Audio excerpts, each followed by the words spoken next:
Nuestro hermano que presentaba esta reunión dijo una frase que me llamó la atención por su contenido. Él dijo más o menos esto, que en medio de esta sociedad necesitamos decir como Iglesia estamos aquí. No hay duda alguna que la Iglesia tiene que estar presente en la sociedad, pero tiene que estar presente en la sociedad en la forma en que Cristo determinó. El mundo conocerá que tú me enviaste si son uno. La Iglesia tiene que estar presente en la sociedad no como una fracción multiplicada hasta el infinito de partes pequeñas, sino como un conjunto de personas que desde su óptica personal, con sus diferencias, en una familia, ningún miembro de la familia viste exactamente igual que su hermano, sino que tienen distintos trajes, pero son hermanos de la misma familia, con sus peculiaridades, pero el mundo tiene que ver que realmente Cristo ha establecido en la tierra un pueblo, es su pueblo. Llámese como se llame, esté donde esté, entienda el culto de una forma o de otra, es el pueblo de Dios. Hemos cantado antes una tremenda verdad, somos el pueblo de Dios. Somos un pueblo especial, y somos un pueblo especial esencialmente porque Dios ha hecho un tremendo milagro en su gracia, en una acción poderosa del omnipotente Espíritu Santo, que es la creación de un cuerpo en Cristo. Somos uno. Y el Señor dijo, yo edificaré mi iglesia. Solamente cuando el mundo pueda ver una iglesia en Cristo, tendremos el éxito del testimonio y de la fuerza que necesitamos en medio de la sociedad. Es verdad que la Iglesia tiene un mensaje celestial, tiene un mensaje que proclamar de salvación, que llama a los hombres de la condenación a la gloria. Esto es verdad. Pero también tiene un tremendo contenido social y presencial que no podemos olvidar. En este contenido social y presencial, los cristianos están manifestando al mundo la forma de vida, la ética del reino de los cielos. Y estamos diciendo a la sociedad, cuando Dios venga a la tierra y gobierne la tierra en la persona de su Hijo Jesucristo, el mundo verá una vida semejante a la del pueblo de Dios en el tiempo presente. Es un desafío colosal. Por eso esta mañana yo quiero hablaros algo acerca de unidad. En nuestro mundo estamos hablando, hay dos palabras que son muy típicas de la sociedad actual, que son independencia y libertad. De manera que yo soy lo que soy y hago lo que me parece porque soy libre y soy independiente. Frente a estas dos manifestaciones de nuestro entorno social, la Iglesia es mucho más libre. La Iglesia es mucho más independiente por una sola razón. Porque Cristo dijo, no son del mundo. Ahora, frente a esto, hay otra peculiaridad oculta de nuestra sociedad que ofrece la misma dinámica que alguien en la antigüedad manifestó. Divide y vencerás. Y esto presenta ante los ojos del mundo una sociedad eclesial, un conjunto de creyentes enormemente fraccionado y tremendamente dividido. Pablo aborda en uno de sus escritos, la carta a los Efesios, la doctrina de la Iglesia. Ningún otro libro en el Nuevo Testamento se ha escrito con este propósito, manifestar lo que es la Iglesia. Pablo aborda la doctrina de la Iglesia en la carta a los Efesios desde la perspectiva eterna de Dios en salvación, capítulo 1, en redención y posicionamiento, capítulo 2, en unidad del cuerpo, capítulo 3, y en unidad vinculante y operativa, capítulo 4. Sobre este capítulo 4 leo los versículos 1 al 16. Dice así la palabra del Señor, Efesios 4, 1. Yo pues, preso en el Señor, os ruego que andéis como es digno de la vocación con que fuisteis llamados, con toda humildad y mansedumbre, soportándoos con paciencia los unos a los otros en amor, solícitos en guardar la unidad del Espíritu en el vínculo de la paz. Un cuerpo y un espíritu, como fuisteis también llamados en una misma esperanza de vuestra vocación, un Señor, una fe, un bautismo, un Dios y Padre de todos, el cual es sobre todos y por todos y en todos. Pero a cada uno de nosotros le fue dada gracia conforme a la medida del don de Cristo, por lo cual dice: subiendo a lo alto llevó cautiva la cautividad y dio dones a los hombres. Y eso de que subió, ¿qué es? Sino que también había descendido primero a las partes más bajas de la tierra. El que descendió es el mismo que también subió por encima de todos los cielos para llenarlo todo. Y él mismo constituyó a unos apóstoles, a otros profetas, a otros evangelistas, a otros pastores y maestros, a fin de perfeccionar para la obra a los santos, para la obra del ministerio, para la edificación del cuerpo de Cristo, hasta que todos lleguemos a la unidad de la fe y del conocimiento del Hijo de Dios, a un varón perfecto, a la medida de la estatura de la plenitud de Cristo, para que ya no seamos niños fluctuantes llevados por doquiera de todo viento de doctrina, por estratagema de hombres que para engañar emplean con astucia las artimañas del error, sino que siguiendo la verdad en amor, crezcamos en todo en aquel que es la cabeza, esto es Cristo, de quien todo el cuerpo bien concertado y unido entre sí, por todas las coyunturas que se ayudan mutuamente, según la actividad propia de cada miembro, recibe su crecimiento para ir edificándose en amor. El apóstol Pablo está escribiendo en este capítulo la unidad operativa del cuerpo de Cristo y notaréis el tremendo énfasis que está haciendo en una palabra, uno. Está hablando permanente de unidad, un cuerpo, un espíritu, una esperanza, un Señor, una fe, un bautismo, un Dios y Padre, un cuerpo de dones que Dios da a los hombres con un propósito, que todos lleguemos a la unidad de la fe. Y esto traerá como consecuencia la manifestación de un varón perfecto. No está hablando solamente de creyentes individuales, está hablando del cuerpo de Cristo, que adquiere en esa unidad una dimensión proporcional ¿a qué? A la cabeza, que es Cristo. El capítulo tiene un enorme contenido. No tenemos tiempo esta mañana si realmente queremos que a las 11 de la mañana podamos empezar otra sesión. Bueno, he tomado nota del retraso con que empezamos, de modo que me vais a permitir la extensión de la misma manera. Una de las bendiciones de los programas, ¿sabéis qué es? Romper el programa. Para eso se hace un programa. Ahora, cuando leo el capítulo, encuentro en este pasaje 8 cosas muy importantes en relación con la unidad. Está en primer lugar la unidad. Yo no voy a tomarlo en el orden mismo en que está escrito. Voy a llevarlo en otra secuencia porque quiero llegar a un propósito final. En primer lugar, la unidad, versículos 4 al 6. En segundo lugar, la diversidad en la unidad, versículo 7. En tercer lugar, el precio de la unidad, versículos 8 al 10. En cuarto lugar, el perfeccionamiento de la unidad, versículos 11 al 13. En quinto lugar, los obstáculos a la unidad, versículo 14.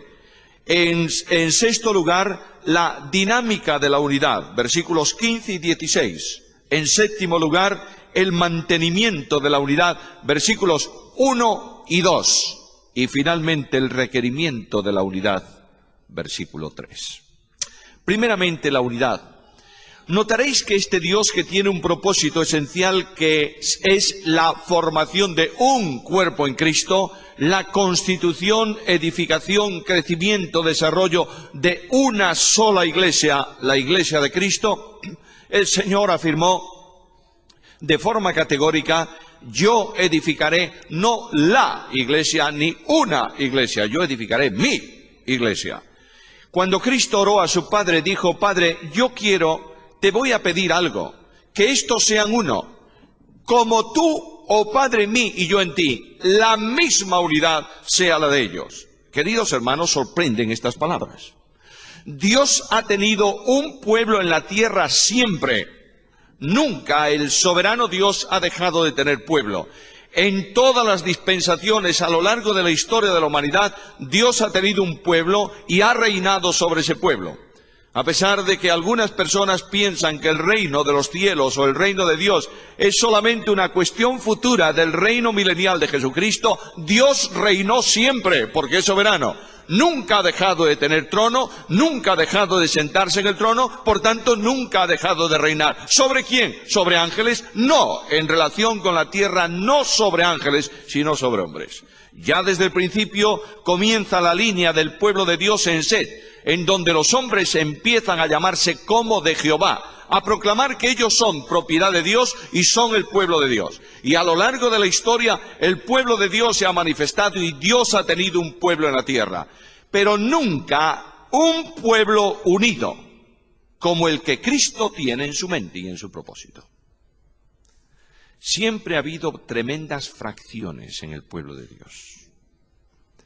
Y cuando Dios tuvo la manifestación más específica de pueblo, rescatando a Israel de Egipto e introduciéndolo en Canaán para que sean su pueblo, ese pueblo terminó con una tremenda división. El reino del norte se segrega, se divide del reino del sur, y de ahí en adelante comienza una escisión profunda y notable en el pueblo de Dios. El Señor dice: no, Padre, no quiero ya un pueblo así. Quiero algo que por más que luchen ellos o luche el diablo, esta unidad no se rompa, sea una unidad tan tremendamente eficaz como la unidad en el seno trinitario. Claro, tendríamos que pararnos aquí muchísimo. Los vehículos, los vínculos unitarios que Dios da comienza por comunicar al creyente, mediante su presencia, su propia vida. La unidad del pueblo de Dios descansa en que todos participamos de la divina naturaleza. Y esta divina naturaleza solo es posible la participación en la unión que el Espíritu Santo hace de cada creyente en Cristo Jesús. Cristo, el único mediador entre Dios y los hombres, en quien está la vida, comunica la vida eterna, que es la vida de Dios, a cada uno de aquellos que el Espíritu Santo coloca en vinculación íntima con Él. Y somos uno por vida en Cristo Jesús. Pero aparte de eso, el Padre, en respuesta a la oración del Hijo, establece una serie de bases unitarias. Estas bases unitarias se dividen en tres grupos que están en el versículo 4 y desde el versículo 4 al versículo 6. Las tres primeras bases son bases constituyentes. Se llaman así porque constituyen la identidad común para todos los creyentes y son un cuerpo, un espíritu, una esperanza. En segundo lugar están otras tres que son bases fundantes. Y se llaman bases fundantes porque son las bases sobre las que descansa la unidad de la Iglesia: un Señor, una fe, un bautismo. Y finalmente está una única base trascendente que es Dios, pero indudablemente también esa base trascendente se divide en tres grandes manifestaciones porque es un Dios y Padre de todos. Ahí tenemos la presencia soberana de Dios. Es sobre todos la presencia trascendente de Dios y finalmente es por todos la presencia inmanente de Dios. Como veis, Dios ha establecido una serie de bases unitarias. La primera base, voy a ir muy rápido porque tenemos mucho material por delante. La primera base es una base unitaria, un cuerpo. Lo que está enseñándonos la Escritura con esto es que la Iglesia es una. Evidentemente, si hay un cuerpo, no hay muchos cuerpos, hay uno solo. Y este cuerpo es el cuerpo que Dios forma con cada uno de los creyentes colocado, puesto en Cristo Jesús. Toda persona salva, entendámoslo bien, por favor. Toda persona salva por gracia mediante la fe, esté donde esté, se reúna con quien se reúna, forme parte del sistema que forme, no importa lo que. Toda persona salva por gracia mediante la fe es incorporada en este único cuerpo que es la Iglesia de Jesucristo. Donde haya un creyente nacido de nuevo, yo tengo un hermano en Cristo. donde haya una persona salva por gracia mediante la fe, aunque sea muy diferente en su forma de pensar a la mía, es mi hermano en Cristo y formamos una unidad espiritual sustentada por la persona admirable de Jesucristo nuestro Señor. Primera unidad, un cuerpo. Segunda base unitaria, un espíritu. Versículo 4. El Espíritu Santo es quien hace la unidad de la Iglesia. Notad que nunca se dice hagamos la unidad. Siempre se dice guardemos la unidad. Tengamos solicitud por mantenernos en esa unidad. La unidad de los creyentes en Cristo no es una unidad humana, no es una unidad antropológica, es una unidad teológica, es decir, una unidad de Dios. Dios el Espíritu Santo toma a cada uno de los muertos en delitos y pecados, cuando mediante un acto de fe descansan su vida en Cristo, los toma y los coloca en Cristo Jesús, para que en esa identificación vital reciban la vida de Dios en Cristo y sean uno en el Señor. El Espíritu Santo asume en esa unidad, permitidme decirlo así, la responsabilidad que le corresponde en la seguridad de salvación. ¿Recordáis? Todos vosotros entendéis muy bien que una de las grandes verdades fundamentales de la fe es la seguridad de salvación. No solo la salvación, sino la seguridad. No solo tengo que saber que soy salvo, tengo que saber que soy salvo perpetuamente en Cristo Jesús. Y esta seguridad de salvación descansa no en promesas de Dios, sino en acciones de Dios. El Padre desempeña un papel esencial en la seguridad de salvación. Judas en su carta afirma en el versículo 24 y 25, aquel que es poderoso para guardarnos ¿cómo? Sin caída. Luego el Padre tiene en el programa de seguridad una responsabilidad. Ninguno de aquellos que yo doy a mi Hijo Jesucristo y que el Espíritu coloca en él, ninguno de ellos caerá. ¿Por qué? Porque yo lo guardo. Segundo, la responsabilidad del Hijo ha recibido un mandamiento del Padre, que todo lo que Él me da, yo no pierda nada, sino que lo resucite ¿cuándo? En el día postrero. Luego la segunda seguridad de salvación consiste en que el Hijo de Dios se ha comprometido a que todo aquel que cree nunca se pierda, sea resucitado en el día postrero. Y en tercer lugar, ya lo he mencionado, el Espíritu Santo une a cada creyente en Cristo Jesús. Y no solo lo une exteriormente, sino interiormente, porque Pablo dice en la carta a los Corintios capítulo 12 versículo 13, a todos se nos dio a beber de un mismo espíritu. Si un creyente no tiene, dice que es creyente, y no tiene el Espíritu de Dios, no es de Dios. El Espíritu Santo viene al creyente no en una acción posterior a su conversión, sino en el instante mismo de su conversión, convirtiendo a ese creyente en templo de Dios en espíritu. El Espíritu Santo se posesiona de lo que es de Dios y lo ocupa en plenitud.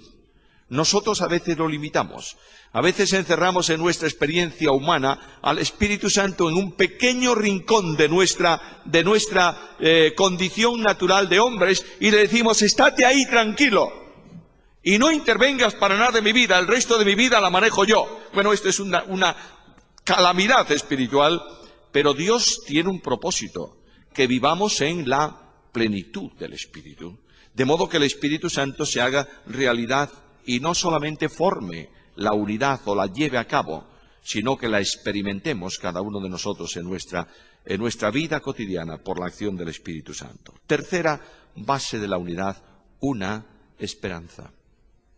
Bueno, alguien me va a decir, ¿cuál es la esperanza de los creyentes?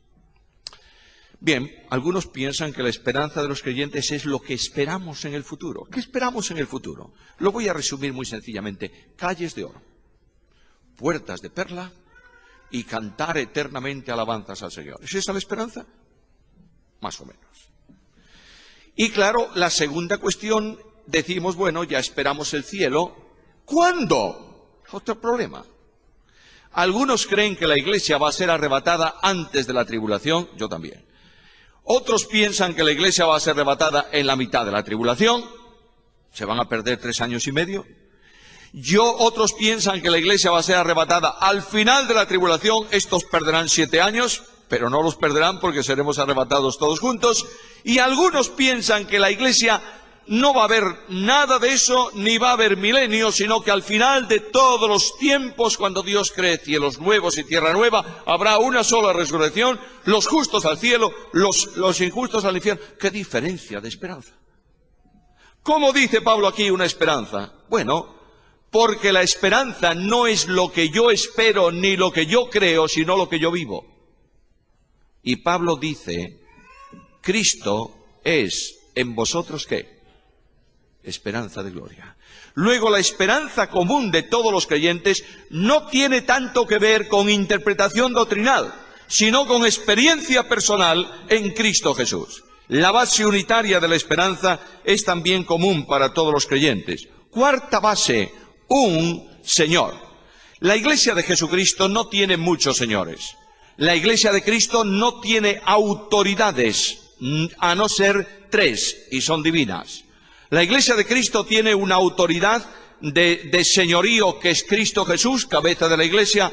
Tiene una autoridad de conducción, el vicario de Cristo, Dios el Espíritu Santo. Y tiene una autoridad de conducción, la palabra de Dios, que marca los puntos, las pautas de ética para el individuo y de conducción o de propósito o de doctrina o de camino, lo que tú quieras, para toda la Iglesia. Las 3 autoridades son divinas. Luego, la Iglesia de Cristo no tiene autoridades humanas que puedan arrastrar el cuerpo en una dirección contraria a la voluntad de Dios. ¿Te das cuenta? Esto desde el principio se produjo. Tienes la carta de Juan, que habla de un hombre que se llamaba Diótrefes. ¿Cuál era el problema de Diótrefes? Solo uno, nada más que uno. Él quería ser Señor.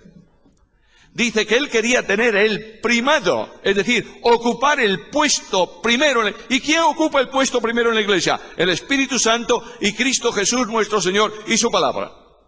Luego, cualquiera que quiera ocupar un puesto en la Iglesia para beneficiarse del cuerpo de Cristo es una acción pecaminosa y contraria a la voluntad de Dios. Un Señor. Una base más unitaria, versículo 5, una fe. En el pasaje, esta palabra se refiere a la creencia común de la Iglesia. La Iglesia, dice Efesios capítulo 2, versículo 20, descansa sobre la base de apóstoles y profetas. No sobre ellos, sino sobre lo que ellos dijeron en el nombre del Señor. Por tanto, la fe de los santos es una fe común. Dice Judas en el versículo 3 que tenemos que luchar, que defender, que guardar nuestra santísima fe. Una fe común. Claro, quiero deciros, yo sé que todos lo creéis, pero debemos afirmarnos en esto. Toda la Biblia, desde Génesis 1:1 hasta Apocalipsis 22:21, toda la Biblia es doctrina. Afirmémonos en esto. No hay doctrina principal y doctrina secundaria. No, señor, la palabra de Dios es la misma palabra de Dios. Tanta palabra de Dios es una verdad dogmática como que Cristo descendió a las partes más bajas de la tierra, como esta: Adán engendró a su hijo. Es palabra de Dios. Indudablemente, la doctrina bíblica tiene 2 divisiones naturales: doctrina fundamental y doctrina general. Son doctrina.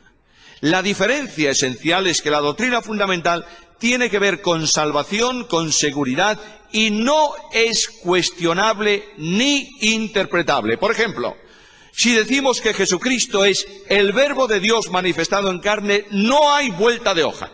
Ahí no se puede entrar en interpretación. Ahora, si yo entro en determinar cuál es el reino del norte y cuál es el reino del sur, ahí hay distintas interpretaciones basadas en la Escritura. Una es doctrina fundamental, otra es doctrina general. Lamentablemente, los cristianos nos peleamos no por la doctrina fundamental, sino por la doctrina general. ¿Por qué? Porque yo entiendo que esto es así, y tú entiendes que es así. Y como yo soy yo y tú eres tú, entramos en conflicto. Por eso el apóstol Pablo dice: hermanos, No seáis niños. Simplemente pensad, utilizad la mente de Cristo. Y aquellas dos mujeres, Ebodía y Sinti, que no sé si se peleaban por doctrina o no, la Biblia no lo dice, pero estaban peleadas, dice que sientan lo mismo en el Señor. Cuando tú sientes lo mismo en el Señor, podrás discrepar de opinión, pero nunca entrarás en conflicto. Esta es una enorme bendición del pueblo de Dios, una fe. En la sexta base unitaria, un bautismo. Bueno, si la esperanza es diversa, el bautismo o la aplicación de la ordenanza también. Yo conozco grupos súper fundamentales, tremendamente fundamentales, yo diría rígidos hasta decir basta, que bautizan a las personas por inmersión 3 veces. Una en el nombre del Padre, otra en el nombre del Hijo y otra en el nombre del Espíritu Santo. Bueno, ellos lo entienden así. Nosotros solemos hacerlo una sola vez, ¿verdad? Bien, pero hay otros cristianos, y no hablo de iglesias solo nominales, que entienden que en el tiempo actual el bautismo puede ser efectuado, como dice la Didaqué, vertiendo agua sobre la cabeza. Bueno, cada uno entiende, luego el bautismo no puede ser esto, no puede ser el bautismo de agua, no, es el bautismo del Espíritu. De manera que en la Biblia hay 2 grandes grupos que tienen relación con el bautismo del cristiano, 2 grandes grupos de textos. Uno en el que el bautizador es Cristo, el bautizado el creyente y el recipiente el Espíritu. Y tiene que ver con la doctrina de Juan especialmente, que dijo, Él os bautizará ¿con qué? Con Espíritu Santo y fuego. El bautismo en este sentido potencialmente se ha efectuado una sola vez en la historia de la Iglesia en el descenso del Espíritu Santo en Pentecostés. Segundo grupo de textos, el bautizador es el Espíritu Santo, el bautizado el creyente, el recipiente Cristo. Tenéis todos esos versículos en donde se dice que el que ha creído en Cristo ha sido bautizado en Cristo y de Cristo está revestido. Por tanto, esa acción del bautismo del Espíritu Santo en Cristo se repite en la experiencia de cada creyente en el momento de creer. No después, sino en el momento de creer. No podemos confundir lo que tiene que ver con plenitud con lo que es bautismo. El bautismo introduce, sumerge, lleva a cada uno de los creyentes en Cristo y la acción bautizadora del Espíritu Santo es la misma. Última base unitaria, Dios. Dios trascendente en todos, Dios inmanente por todos, Dios soberano sobre todos. Ahora notad, queridos hermanos, que el pasaje adquiere un marcado énfasis trinitario. El Padre está en el versículo 6, el Hijo en el versículo 5 y el Espíritu en el versículo 4. Por tanto, mis amados hermanos, la unidad de los creyentes se funda ¿en qué? En la unidad divina. ¿Recordáis lo que dijo Cristo? Padre, tú en mí, yo en ti, yo en ellos, tú en mí, para que sean ¿qué? Perfectos en unidad. Luego, la unidad trinitaria que impide que las personas divinas se distancien, se fragmenten, se separan. Las personas divinas son individuales, pero no independientes, porque participan de esencia y de vida o de naturaleza.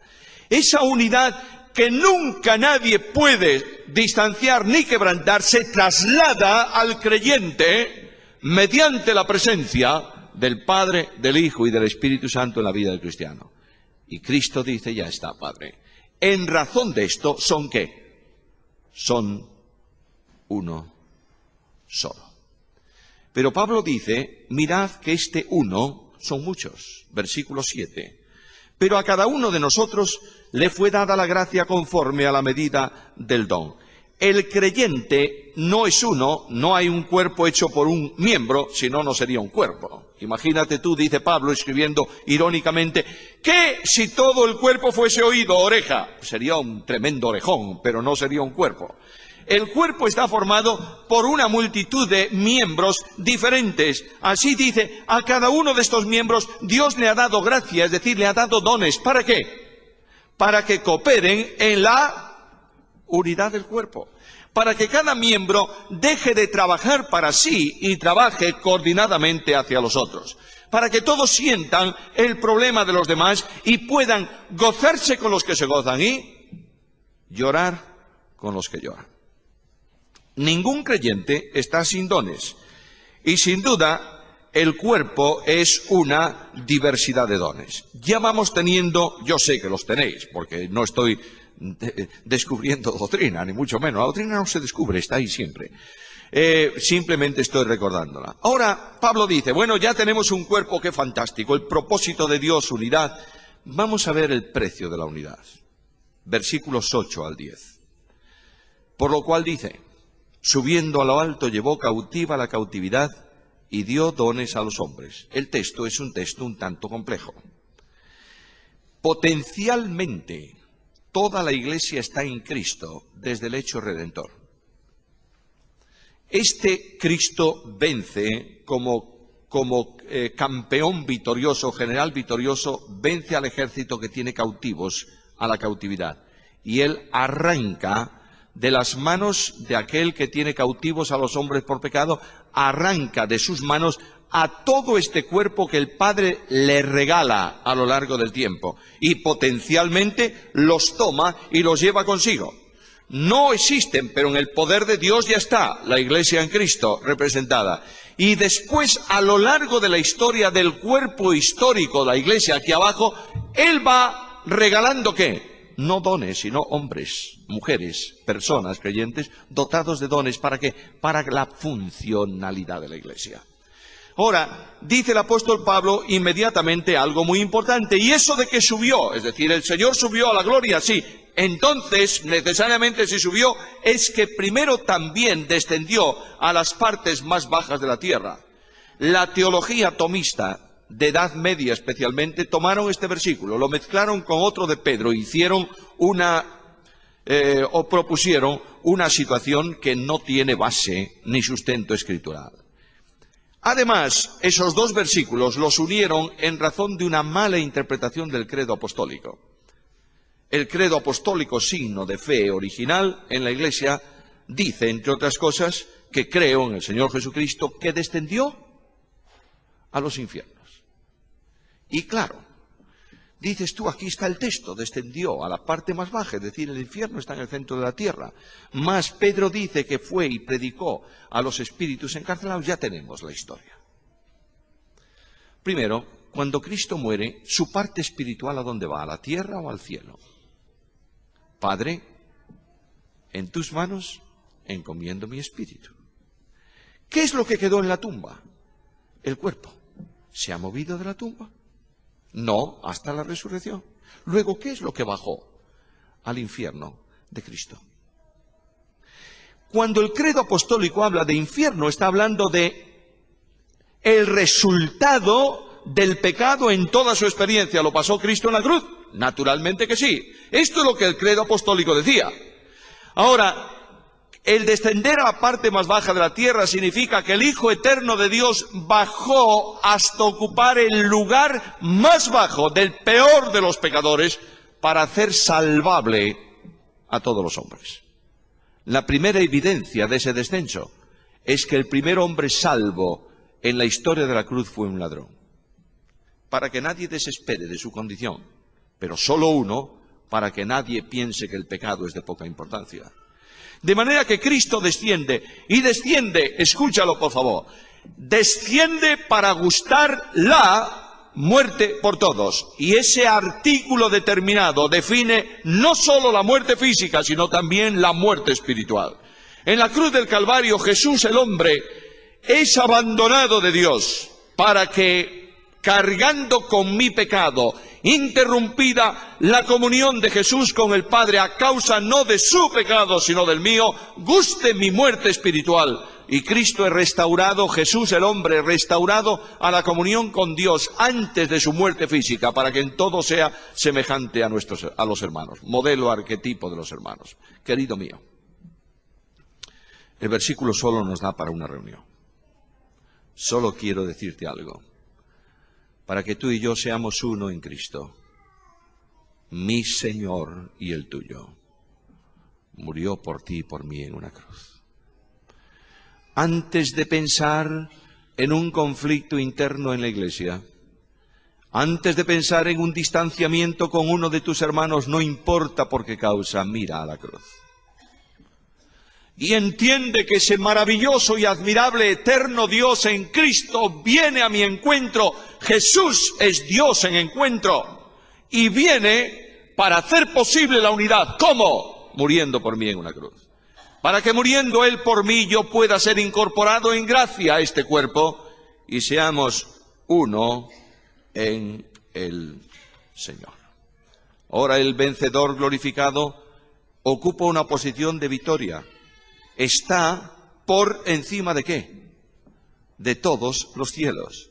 Sabéis que los judíos dividían los cielos en tres partes. El primer cielo, cielo atmosférico. El segundo cielo, cielo de las estrellas, donde están las habitaciones de los ángeles. El tercer lugar, el cielo empíreo, el cielo donde, según ellos, estaba el trono de Dios. Hay que entender que Dios no está solo en el cielo, está por encima de los cielos, porque el trono de Dios en soberanía gobierna cielos y gobierna tierra. Y este está sentado en ese lugar. Es el Señor que tiene todo el poder en el cielo y en la tierra. ¡Qué tremenda importancia! La Iglesia está vinculada con el que tiene poder. Por tanto, la Iglesia, ¿qué tiene que tener? Poder. Los creyentes no estamos llamados a vivir una vida arrastrada de miseria y de frustración y de fracaso. Vivimos una vida de frustración, de fracaso y de miseria porque no vivimos la comunión con Cristo en plenitud. Porque Cristo dice, todo poder me es dado en el cielo y en la tierra, y yo estoy ¿dónde? Con vosotros. ¿Cuánto tiempo? Todos los días. ¿Hasta dónde? Hasta el fin. De ahí que el apóstol Pablo, hablando del poder de la Iglesia, diga algo que a veces no entendemos. Dios nos lleva siempre en triunfo. En Cristo Jesús. El perfeccionamiento de la unidad, versículos 11 al 13. Él mismo constituyó. Este verbo constituir, las palabras de un idioma vivo son dinámicas, cambian de sentido en el tiempo. Constituir en los tiempos de Casiodoro de Reina, Cipriano de Valera y posterior, por supuesto, indica poner delante o poner en pie. En nuestro tiempo, constituir habla de colocar como líder, como señor. La palabra hoy tendríamos que traducirla por dio. Y Él ciertamente dio, regaló, entregó a la Iglesia. El Señor está dando hombres capaces, dotados, para consolidar ¿qué cosa? La unidad. De manera que como la unidad es precisa consolidarla al principio, da hombres dotados de dones fundantes, que son los apóstoles y los profetas, refiriéndose específicamente a la primera interpretación del concepto apóstol y a la primera interpretación del concepto profeta. Apóstol en este concepto bíblico tiene que ver con el colegio apostólico, es decir, los 12, incluido Matías, y luego con un apóstol especial que es Pablo, enviado a los gentiles. Nunca más, nadie así. Hoy no hay apóstoles de ese tipo. Claro, alguien me dirá, ¿y el segundo nivel de apóstol? Porque se habla de Epafrodito como apóstol. Y Dios, sí, es que la palabra significa enviado. Ahora, si tú quieres utilizar ese léxico tan rebuscado, ten mucho cuidado, porque tienes que enviar a tu hijo a la tienda y le dices al tendero, va mi apóstol. ¿Qué dice este hombre? Apóstol es un enviado, de modo que Epafrodito era un enviado de una iglesia en una comisión. Pero nunca era un apóstol en don como los 12 y como Pablo. ¿Por qué da Dios estos dones fundantes y luego los deja inoperantes a lo largo de la historia? Porque eran dones necesarios para colocar el fundamento. Puesto el fundamento, no hace falta el don. Apóstoles y profetas. Unos enviados con la autoridad de Cristo, otros escribiendo palabra de Cristo, incluyendo algunos apóstoles, por supuesto, en emisión de profecía. Alguien me va a decir, entonces, el don de profecía no está vigente hoy. Yo quiero hacer una advertencia seria a las palabras. el único que puede decir si está vigente una cosa o no es el que la da y el que la tiene.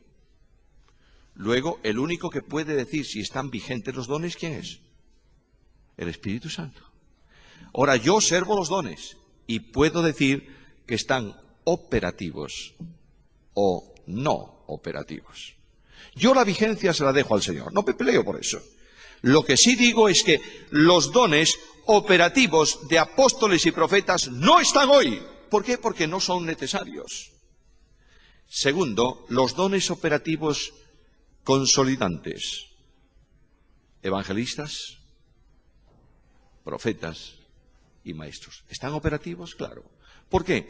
Porque estos son los que tienen que tomar lo que los apóstoles y profetas dieron y lo aplican a la Iglesia como enseñanza espiritual. Primeramente da por orden los fundantes, luego aquellos que tienen que ver con la consolidación, con un propósito. ¿Por qué Dios da estos dones? Y estos hombres, bueno, notad que el capítulo 4 no habla de dones, habla de hombres, de creyentes dotados de dones. Por eso dice, dio a unos apóstoles, a unos, hace énfasis en eso. Es decir, personas con capacidades, y dio pastores y maestros con un propósito a fin de perfeccionar a los santos para la obra del ministerio, es decir, para que sean capaces de servir.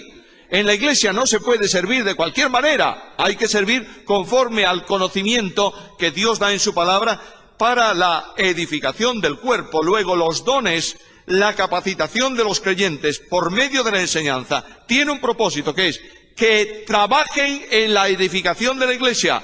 Somos colaboradores de Cristo en este ministerio. Quiero decirte con mucho respeto, una solemne advertencia: quien no edifica, destruye. Escúchalo, por favor. No hay neutralidad en la obra de Dios.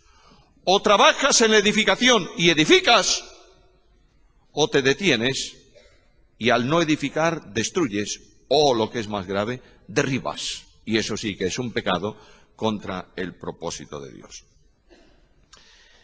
Pablo advierte de los obstáculos a la unidad, versículo 14. Para que no seamos niños fluctuantes. ¿Qué son estos niños fluctuantes? Son los creyentes que son llevados de un lado para otro por todo viento ¿de qué? De doctrina. De modo que tienes un creyente que no ha sido formado en la Escritura, de ahí la importancia de los dones, pastores, maestros, evangelistas. Un creyente que no conoce la Biblia, viene alguien con una idea un poco especial y sopla y va para allá. Y viene de pronto otro con otra idea un tanto especial y sopla y va para el otro lado. Necesariamente tenemos que recuperar el principio bíblico de enseñar Biblia a los creyentes. ¿Para qué? Para que sean sólidos y estables en las bases de Dios. Cuando un creyente no conoce la Biblia, da respuestas tan curiosas como estas. Viene un hombre de la iglesia, un chico, un adolescente, un muchacho, no importa quién, y dice, ¿y por qué hacemos esto así? ¿Cuál es la respuesta que recibe? Porque siempre se hizo así. Buena respuesta para salir del apuro, pero no es bíblica. O otra respuesta, porque así fuimos enseñados. Y la persona dice, pero yo he leído aquí una cosa diferente. Bueno, eso a ti no te preocupa, tú siga. No estamos ahí. Necesitamos un pueblo edificado en Biblia, punto final. Todo cuanto no descanse en Biblia no tiene ninguna autoridad. Entendámoslo, por favor. Hablaré de esto en el penúltimo tema, creo que es, sobre la presencia de la palabra. Pero quiero decirte que para desterrar de una vez por todas un sistema que constriñe la Biblia, necesitamos conocer ¿qué cosa? La Biblia. Y necesitamos potenciar los dones que Dios da a la iglesia local, según el concepto que tú tengas de iglesia local. Yo dejo esta idea también bíblica para que los líderes presentes se reúnan y hablen de esto. Cuando Pablo deja a Tito en Creta para que ponga ancianos, ¿qué dice Pablo? Te he dejado en Creta para que constituyas, para que nombres, para que coloques ancianos, ¿por dónde? ¿Por las iglesias? No, señor. Por las ciudades. La idea de iglesia local para Pablo, en la mente de Pablo, es la iglesia que Dios levanta en la ciudad. Puede reunirse en 25 sitios, pero Pablo considera eso una iglesia. Por ejemplo, hay una sección, una parte de la iglesia de Colosas que se reúne en casa de Filemón. La iglesia que está en tu casa. Cuando Pablo escribe la carta a Colosas, dice a la iglesia local que se reúne en la calle no sé cuántos, casa de don Filemón. No dice eso. Pablo escribe ¿a dónde? A la iglesia en Colosas. Escribe a la iglesia en Éfeso y habla de ancianos. Escribe a la iglesia en Filipos, habla de la corporatividad. Los ancianos de las iglesias locales son ancianos responsables de la obra en la ciudad. Y tienen que estar en vinculación los unos con los otros para llevar adelante la obra local. Esto es Biblia. A lo largo de los años, y quiero recordaros algunos datos del movimiento, llamado así Movimiento de los Hermanos. ¿Cuántos habéis leído la historia del Movimiento de los Hermanos? A ver. Va. Poquitos, ¿eh? ¿Y de los jóvenes cuántos? Nadie. Podéis ir a la página web de nuestra iglesia, pym25.org, y encima de todo, en cuanto abres la página, arriba de todo hay un rótulo que pone Historia del Movimiento de los Hermanos. Pincha y descarga un libro de unas 120 páginas traducido de la historia del Movimiento de los Hermanos y entérate lo que son los hermanos. Los hermanos que estudiaron la Biblia formaron gente en la Biblia y eran esencialmente personas que conocían la Escritura. No había conflictos ni separaciones en el movimiento. ¿Sabes por qué?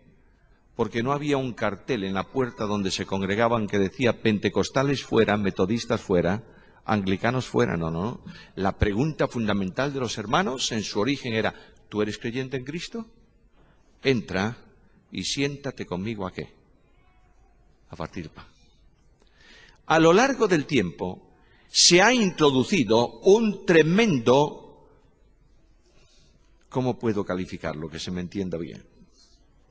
Lo voy a hacer muy enfático, un tremendo veneno que no es bíblico, procedente de la escisión primera de las asambleas que convierte hermanos cerrados y hermanos abiertos, y procede del Canadá, que enseña que la iglesia local es independiente. No, señor. La iglesia local es individual porque puede funcionar, pero es una sola iglesia en Cristo, ¿sí o no? De manera que en Hechos de los Apóstoles, cuando había un problema en Antioquía, ¿venían a dónde? A consultar los ancianos todos juntos para resolver el problema. ¿A dónde? A Jerusalén. Cuando Pablo visitaba las iglesias, retornaba a su iglesia local. La importancia tremenda es que entiendas bien esto: la iglesia no es independiente, sino que es individual y unida en los lazos corporativos de un cuerpo en Cristo. Comienza a entender esta cuestión, y cuando tú entiendas esto, volverás al espíritu que animó el inicio del movimiento de las asambleas. Tenemos que saber por qué hemos llegado ahí. Leed la historia de John Nelson Darwin y vais a enteraros por qué. Ahora, los obstáculos a la unidad es que de un varón perfecto hay niños en Cristo. Y estos niños en Cristo, lo dice Pablo en la carta a los Corintios, ¿qué hacían los niños en Corinto? Dividían la iglesia. De manera que eran unos infantiles, jugaban a grupitos dentro de la iglesia. Bueno, es muy serio eso, ¿eh? Pero unos eran de Pedro, otros de Pablo, otros de Cefas, y los más espirituales de Cristo. Nosotros no queremos saber con divisiones, pero formamos una, que se llama Cristo. Tremendo. Y Pablo le dice: yo no puedo hablaros como a hombres, tengo que hablaros como a niños. como a carnales, como a niños que no han crecido. El niño siempre hace lo mismo. Tenéis la bendición de tener muchos niños en la iglesia, ¿verdad? Estos faltan en España. Pero si tienes uno en tu casa, te vas a enterar bien del versículo, no necesito explicarlo. El niño juega con las cosas más importantes y las rompe. ¿Por qué? Porque es un niño. ¿A ti no se te ocurre jugar con una figura de porcelana y andar con ella empujándola como si fuese un coche por el pasillo? No, a ti no, pero al niño sí, porque es un niño. Pablo dice, mientras no conocen Biblia, son niños. Cuando conocen Biblia y la palabra de Dios toca profundamente su vida, se hacen hombres, y los hombres entienden el plan de Dios, y el plan de Dios consiste en guardar la unidad del Espíritu. ¿Cómo? Voy a concluir. Primeramente, la primera condición para guardar la unidad es saber que tú eres celestial y no terrenal. Versículo 1. Vivid como es digno de la vocación a que fuisteis llamados. No estáis en una organización, estáis en la Iglesia de Cristo. Tu ciudadanía no es terrenal, es celestial. Segunda condición para mantener la unidad, versículo 2, con toda humildad. La pequeñez es imprescindible para la unidad, porque si cada uno de nosotros considerase al otro como superior a sí mismo, no iba a haber ningún problema en la Iglesia de Cristo. El problema está cuando tú dices, yo soy algo y no me lo reconocen. Mal asunto, porque Cristo dijo, aprended de mí que soy ¿qué? Manso y humilde de corazón. Y esa humildad fue la que llevó a Cristo a renunciar sus derechos para vivir en la esfera del servicio. Versículo 2, con toda humildad y mansedumbre. ¿Qué es mansedumbre? Mansedumbre no es que te empujen en el local de la iglesia y tú digas muchas gracias. No, eso no es mansedumbre. Mansedumbre es doblar tu cabeza ante el plan de Dios. Y solamente hay dos hombres en la Biblia que se llaman mansos: Moisés y Jesús. Manso es tener un espíritu no vengativo que descansa plenamente en el Señor. Manso es la forma natural de relación entre los hermanos. Manso es la característica primaria que tiene que tener el líder en la iglesia, los obreros en la obra, los ancianos en la congregación. Mansedumbre y humildad limitadas, no, con toda humildad y mansedumbre. Una mansedumbre sin límite. Tercera condición, paciencia. Ay, esta es una asignatura pendiente que yo tengo. Paciente aquí es una palabra que dice ánimo ancho, corazón abierto. No me preocupa nada. En mí caben todos mis hermanos. Es verdad que hay algunos un poco extraños. Hay algunos que son, humanamente hablando, insoportables. Es verdad, pero son mis hermanos. ¿En quién? En Cristo. ¿Los ama Cristo? Sí. ¿Yo vivo a Cristo? Sí. Luego yo amo ¿a quién?